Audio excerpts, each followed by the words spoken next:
Hello, this is Patrick from XPression. I'd like to show you how to use KML files inside of XPression Maps to show a flight path. So I'm here inside of XPression Maps and I need to show the flight of a plane from JFK in New York to London Heathrow in London, of course.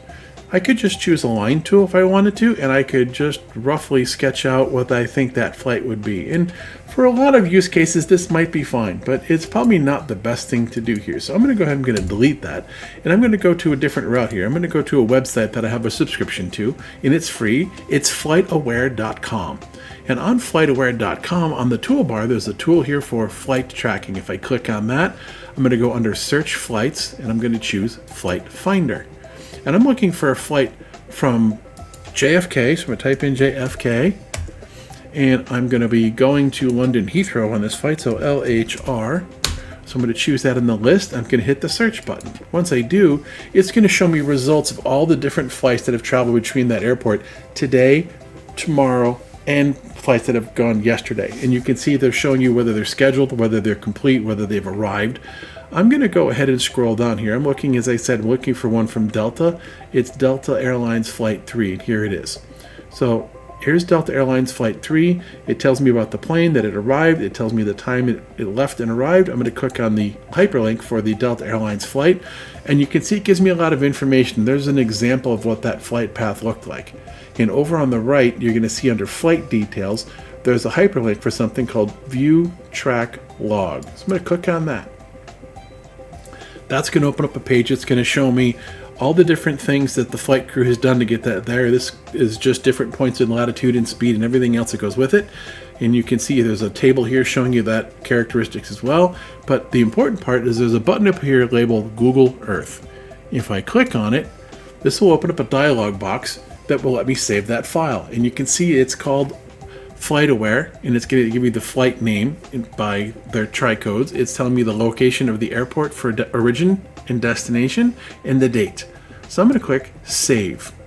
Now I've noted where that file went to. Now I'm going to go into XPression Maps again, and I'm going to go under the main toolbar, Custom, Shapes. And it will put me into the default menu most of the time. If I've got other shape groups here, that's fine.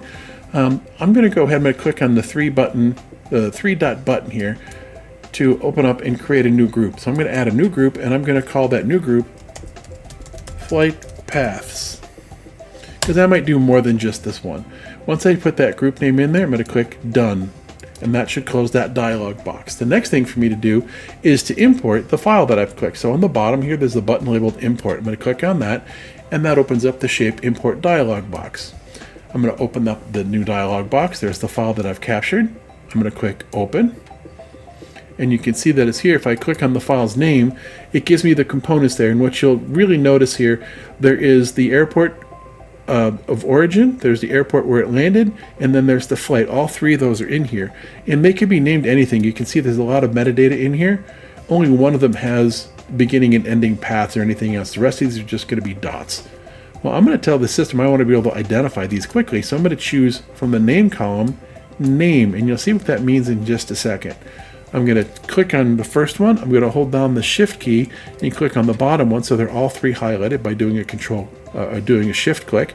I'm going to click on the Import button again, and now that's going to bring those files into the system. If there was a problem, I would see it in this dialog box here, but there's not. It's blank, so there's nothing wrong. Everything's great. So I'm going to click OK. I'm going to click Done to get out of this menu. Now remember I talked about that name column? Here's the information. This is my flight. This is DAL3. I'm going to click on that. In the bottom left, there's a button labeled Use Selected. I'm going to click on that, and that now plots that on my map. And I can see up on my shape editor, you can see that there's a custom tool that's been created here. And you look on the map itself, you can see that the flight path is there. All that's great. Now, here's my next trick.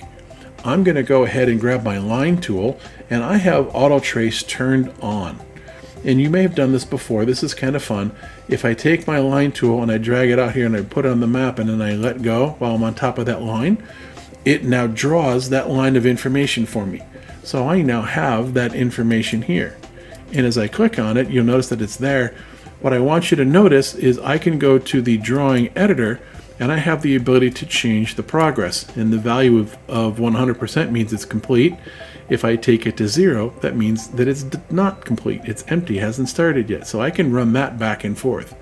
And that's a shape labeled DAL3. If I go back to my my shape editor, you'll notice that I have my shape editor here. One of the things I'm going to do here is I'm going to come here, and this is the custom shape I've imported, and it's got a name of DAL3. I've added a line tool here, and it's assumed that because it's part of it. What I want you to notice, I'm going to turn off, actually I'm going to do this first. I'm going to go to the drawing editor, and I'm going to make the progress be halfway, just so you can see what I'm about to do. I've got to click on that item so that that window's active. I'm going to go back to my shape editor, and I'm going to click on the custom tool, which is that KML file that I've imported, and I'm going to click on the visibility line here. And what you'll notice is now it's gone. It's not really there. Even though I'm clicked on it, it's highlighting that, but it's not really on the map. So now if I go back to the drawing editor, I can now complete that progress, and I can move this back and forth, and I now have the ability to animate that. So if I say drag my timeline down here, 120 keyframes, I'm going to go ahead and say to keyframe that value, I'm going to move my cursor in my timeline marker back down to 0. I'm going to set my value to 0. I'm going to click OK. And now when I run my map and I look at it, I can now see that animated flight.